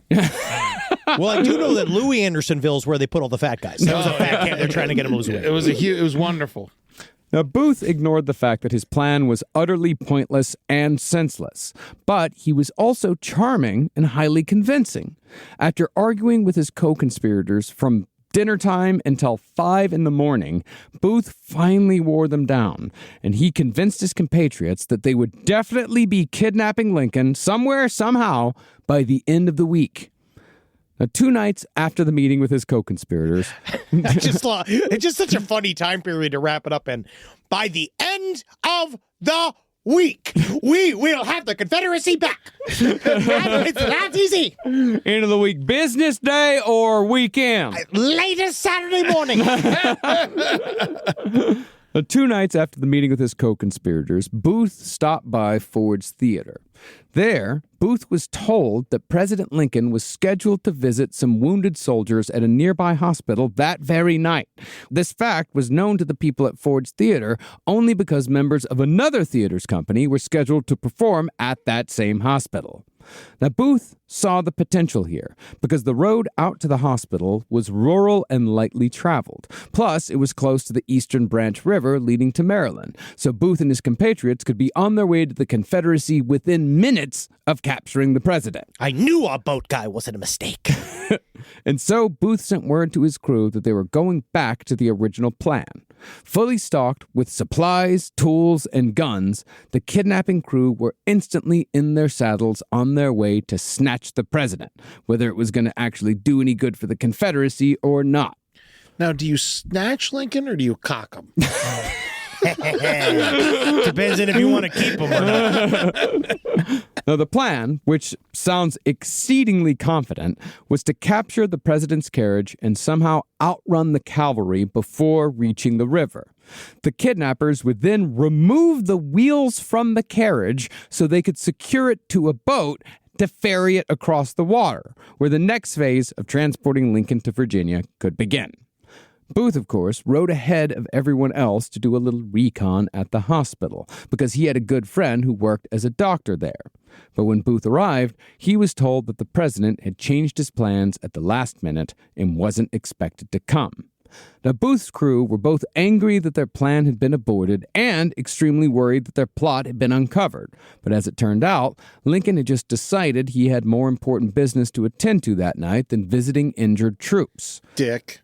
Yeah, fuck that guy. I wonder what happened to that fucking asshole. Well, Lincoln had changed his plans in order to meet with the governor of Indiana.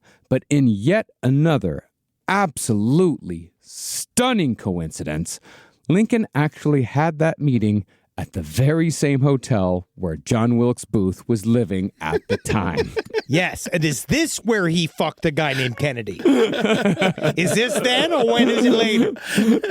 He's so far up his own ass. Like that he doesn't even know the guy he's trying to kidnap is in the next room over. The most famous man on earth at this point. We will find him somehow. We will smoke him out. Like as like Abraham Lincoln's walking behind him. We will find the president and we will change him. I'm sorry.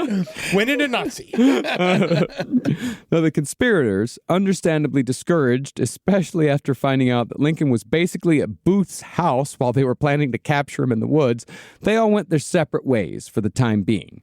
As for Booth, he returned to Ford's Theater, but not to further the kidnapping plot.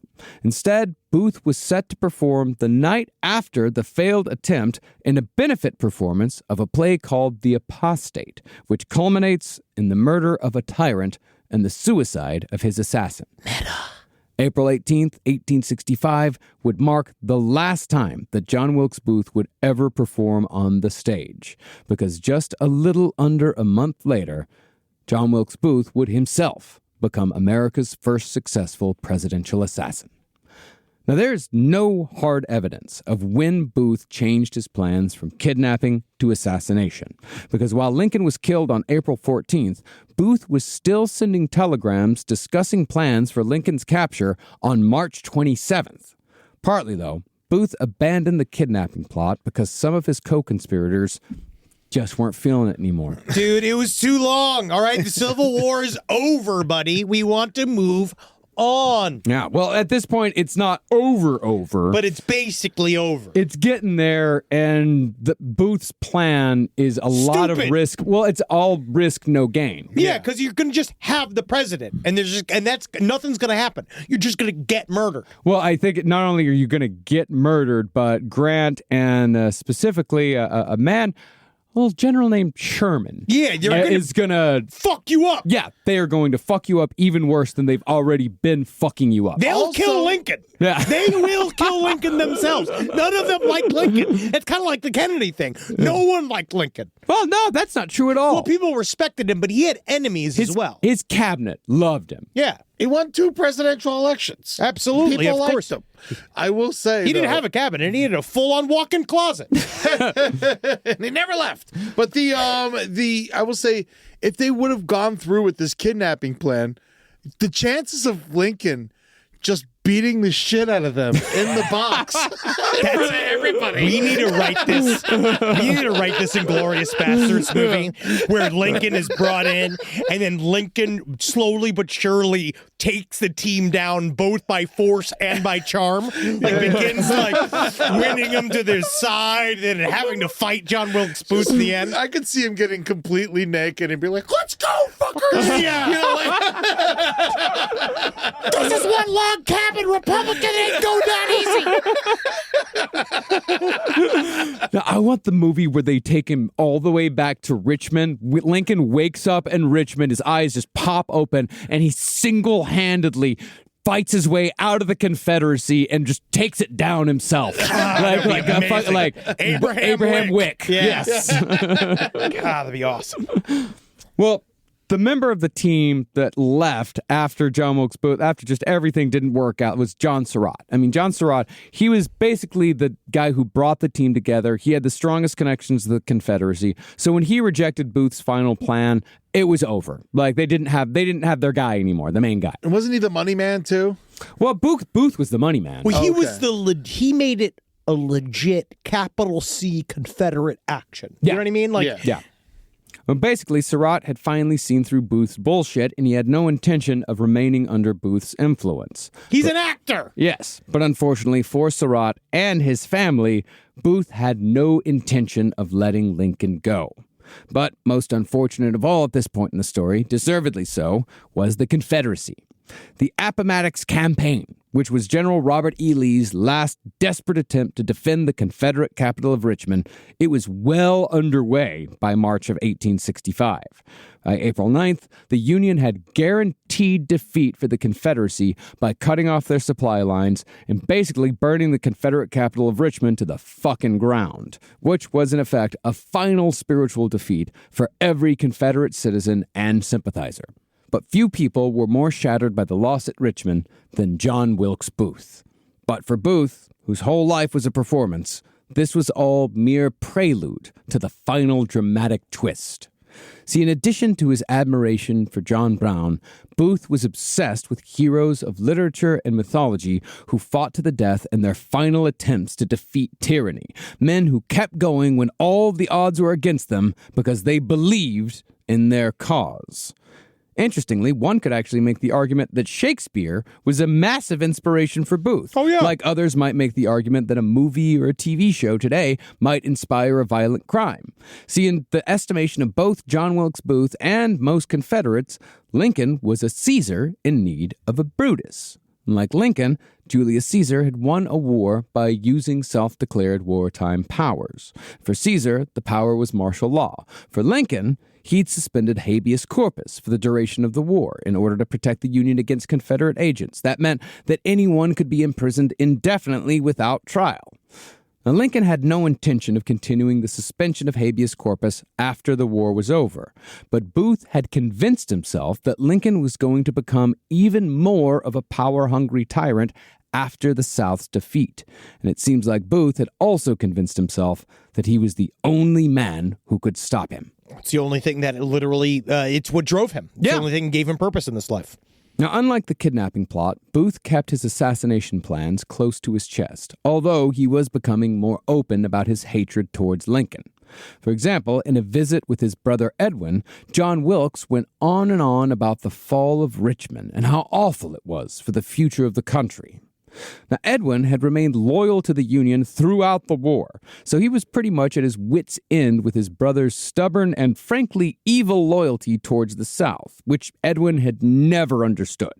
It's because he's just a fucking pain-in-the-ass little brother. Yeah. He probably just got made fun of too much by his brothers, and he chose the other side out of fucking... There is a lot of this. He was a contrarian, very much so. Yes, and a lot of this really is about kind of what we see now, which is when people go when annoying shitheads find a new community to go join because they'll accept anybody. Yeah. The people in the pro-slavery unit were just very excited to get a theater star that wants to be part of the movement. And so they'll take anybody because they have no sense of quality and they're bad people. Also, he's like fucking crazy at this point. I have so many weird theories that obviously have no water, but I was just like, he's a stunt man. He's always doing all this crazy stage fighting and stuff like that. And then one day he like turns, like you said, and he like becomes a different dude.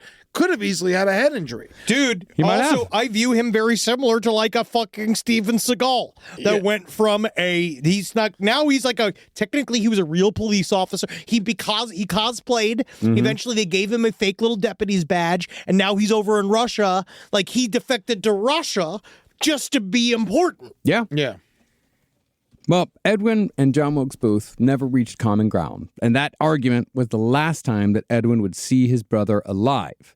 From there, Booth visited New York, where he met up with Sam Brooks, the actor friend that Booth had tortured for months with threats of blackmail. Booth went on and on about how he'd missed his chance to kill Lincoln during Lincoln's second inauguration.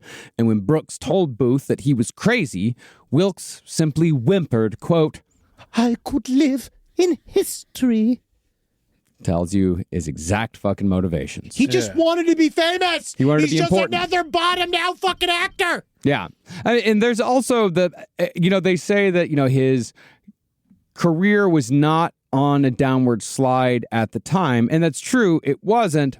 But it also was never as big as his brothers or his father's. Some say it was his voice had gone. Some say it was booze. Some say you killed a country John because of bad reviews. No, it was not bad reviews. Oh, Sondheim. That's his liberties. That's his creative liberties. I know it's his liberty. Well, that's some say.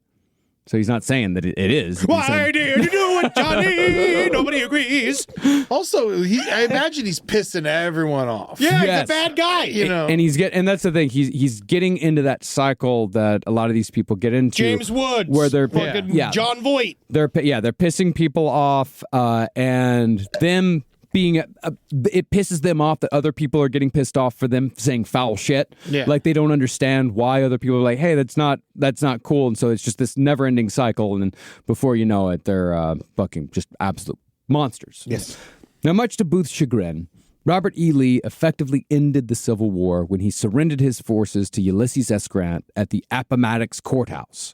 But Lee did so on the very same day that Booth returned to Washington, D.C. from his trip to New York City.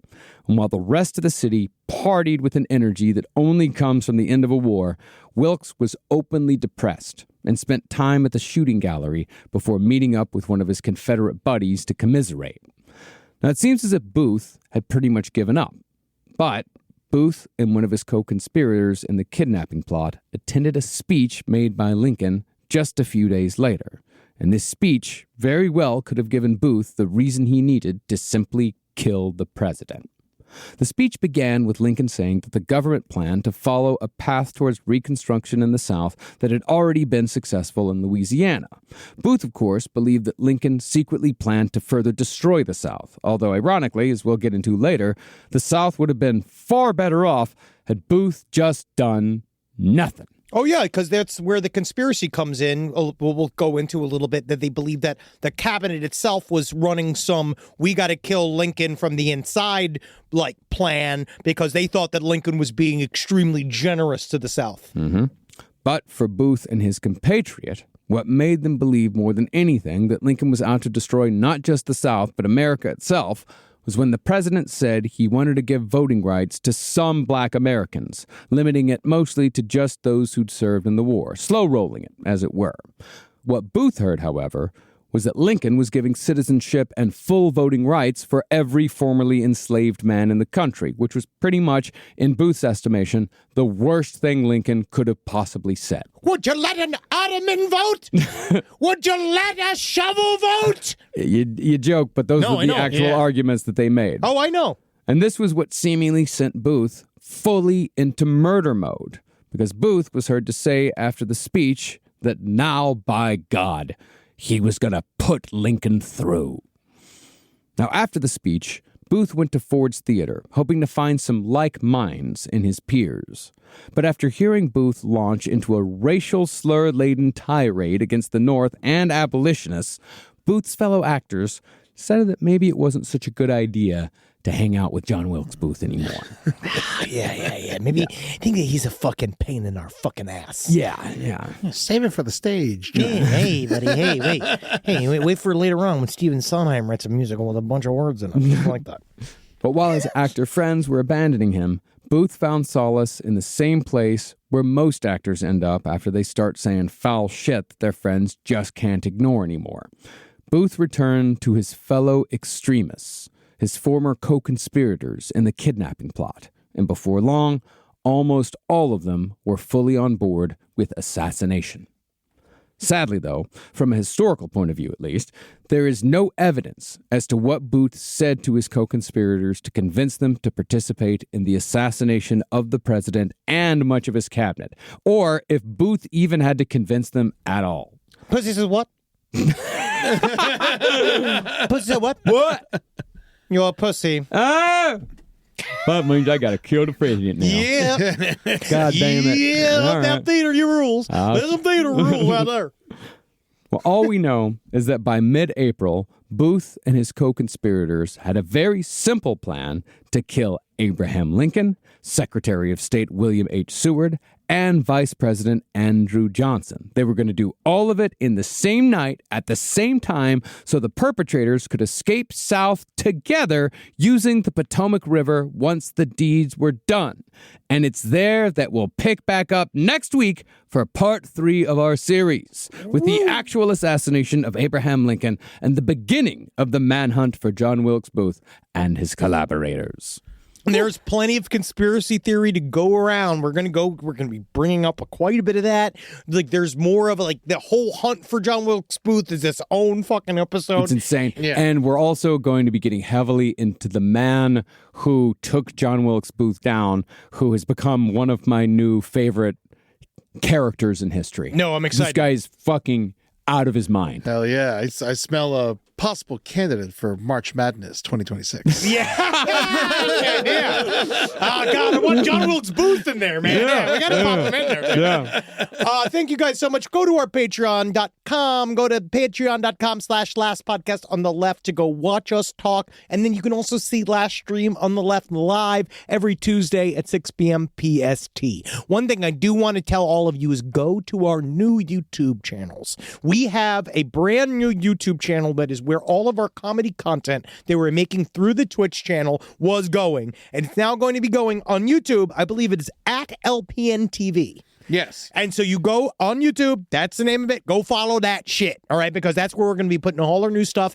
And you're going to see that is where we're going to be streaming Last Podcast on the Left, Beyond the Veil, with Psychic R.H. Davis.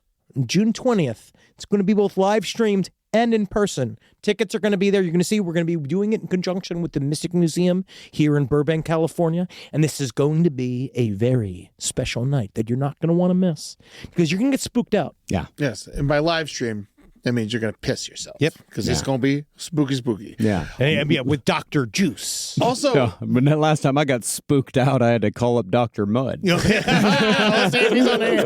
Also on the YouTube front, a lot of the people have their own channels now. No Dogs has their own channel. Yes. Foreign Report has their own channel. Yes. Someplace underneath, Who's the Bitch? They all got their own channels. So if you want to follow those shows, go follow them respectively on YouTube. Also, catch us live Saturday, June 28th. We're going to be in Atlanta at the Coca-Cola Roxy. It's going to be a fucking blast. And then Salt Lake City on July 12th. Very excited for my first outdoor live amphitheater show. Yes.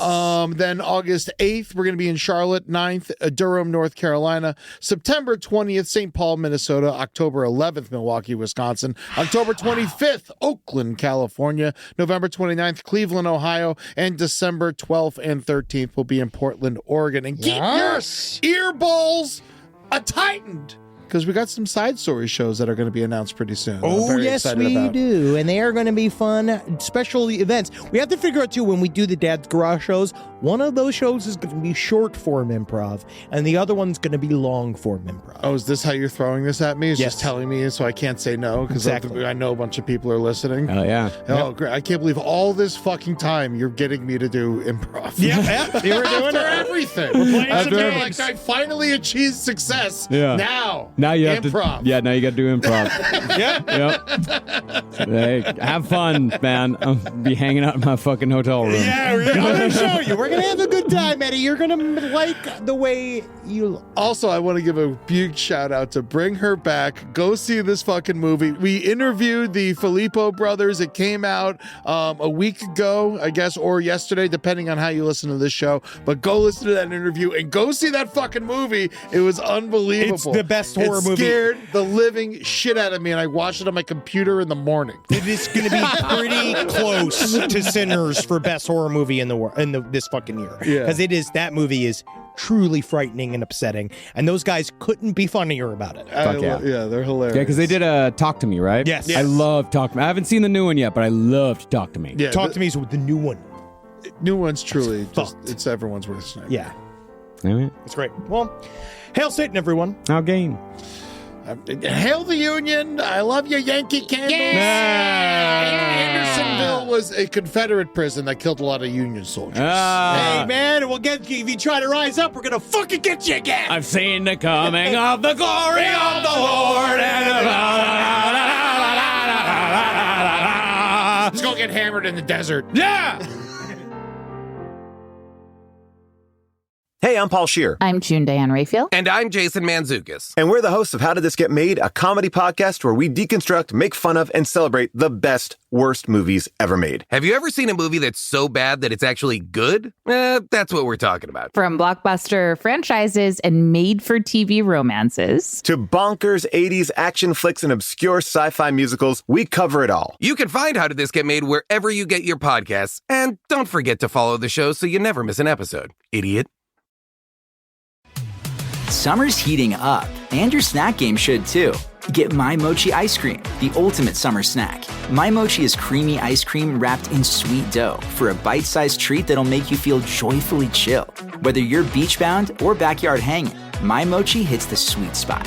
With fun texture and bold flavors like strawberry, mango, birthday cake, and cookies and cream, summer snacking just got an upgrade. Look for the purple box of My Mochi at Walmart or visit mymochi.com to find a store near you.